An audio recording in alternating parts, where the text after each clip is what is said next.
ये लेसन 3 में फर्स्ट और सेकंड पार्ट बना दिया गया है।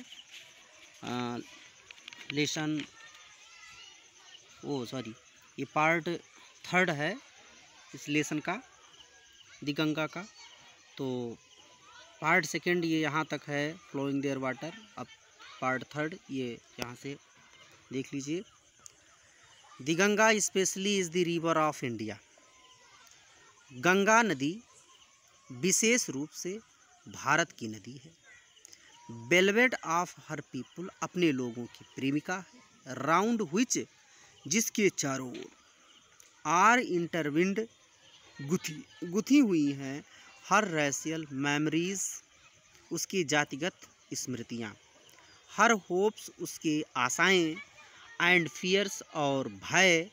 हर सॉन्ग्स ऑफ ट्रिम्फ, विजय की गीत, उसकी विजय की गीत। हर विक्ट्रीज एंड हर डिफीट्स, उसके जय और पराजय, मतलब उसके जय और पराजय के गीत। कहने का मतलब यह है कि गंगा नदी विशेष रूप से भारत की नदी है। वो अपने लोगों की प्रेमिका है, जिसके चारों ओर उसकी जातिगत स्मृतियाँ, उसकी आशाएं, उसकी भय, उसके जय और पराजय के गीत गुथी हुई हैं।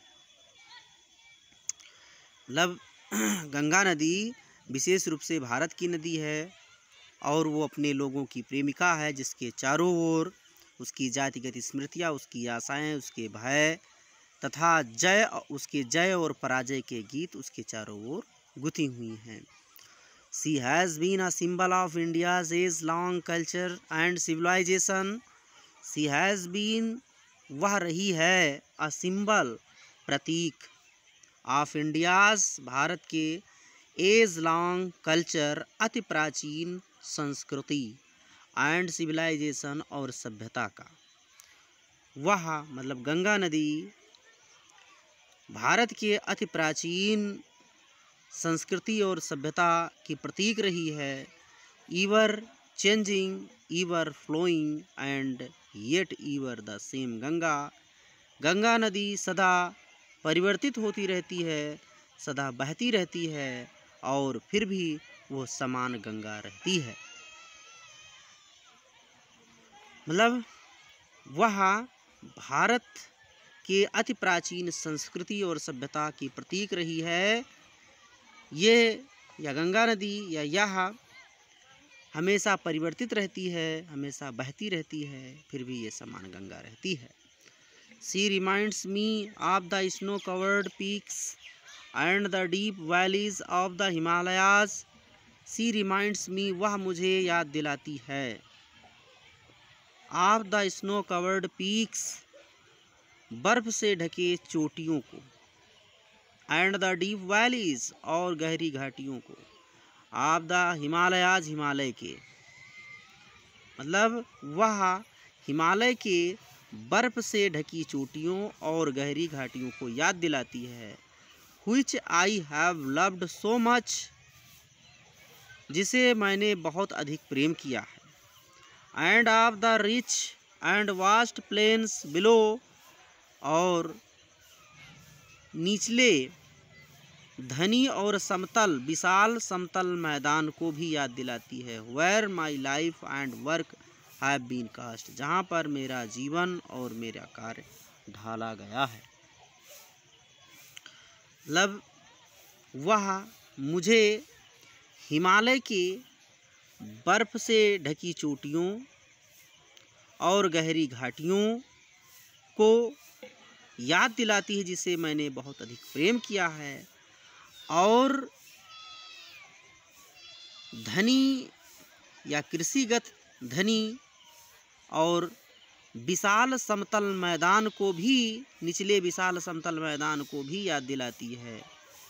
Where my life and work have been cast, जहाँ पर मेरा जीवन और मेरा कार्य ढाला गया है। Smiling and dancing in the morning sunlight,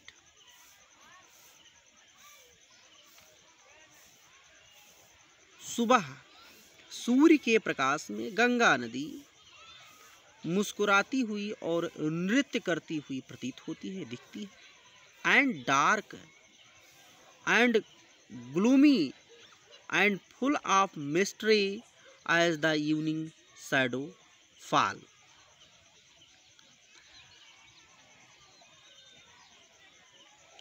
जैसे शाम या सायकाल, मतलब शाम को या संध्या के समय संध्या रूपी परछाई गिरती है, अर्थात शाम के समय यह धुंधली अंधकार युक्त तथा रहस्य से परिपूर्ण रहती है। डार्क मतलब घनी या धुंधली, ग्लूमी अंधकार युक्त, एंड फुल ऑफ मिस्ट्री रहस्य से परिपूर्ण। As the evening shadow falls, जैसे संध्या काल की परछाई गिरती है, मतलब संध्या काल में शाम को वो धुंधली और अंधकार युक्त, धुंधली अंधकार युक्त और रहस्य से परिपूर्ण रहती है। A narrow slow and graceful stream in winter, जाड़े में, जाड़े के ऋतु में वो एक सकरी, धीमी और शोभायुक्त धारा में रहती है। And a vast roaring thing during the monsoon, और मानसून के दौरान विशाल गर्जना करने वाली चीज बन जाती है। ब्रॉड बोजम्ड ऑलमोस्ट एज द सी, विशाल वक्ष स्थल वाली, लगभग समुद्र जैसी, समुद्र जैसी लगभग विशाल वक्ष स्थल वाली।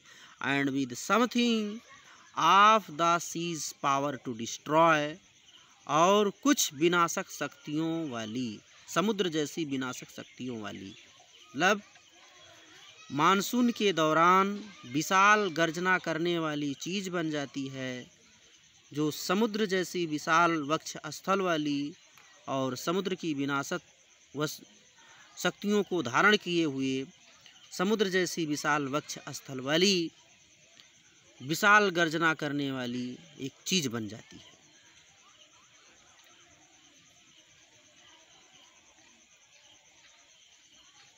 The Ganga has been to me a symbol and memory of the past of India.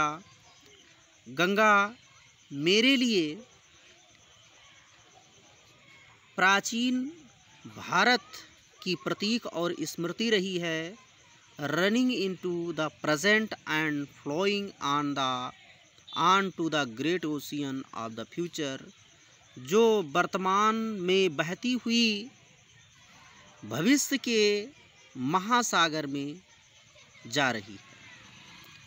ये एक ही में है, अब इसको एक में बता दे रहे हैं। गंगा नदी सुबह सूर्य के प्रकाश में मुस्कुराती हुई और नृत्य करते हुए प्रतीत होती है। संध्या काल में अंधकार युक्त, धुंधली और अंधकार युक्त तथा रहस्य से परिपूर्ण रहती है। जाड़े में या शीत ऋतु में एक सकरी, धीमी और शोभायुक्त धारा में रहती है, और मानसून के दौरान विनाशक, समुद्र की विनाशक वस्तुओं, विनाशकारी शक्तियों को धारण किए हुए समुद्र जैसे विशाल वक्ष स्थल वाली, विशाल गर्जना करने वाली चीज बन जाती है। गंगा मेरे लिए प्राचीन भारत की एक प्रतीक और स्मृति रही है, जो वर्तमान से होते हुए भविष्य के महासागर में बहती जा रही है। तो ये पार्ट 3 है। अब अगला पार्ट आपको अगले वीडियो में मिलेगा।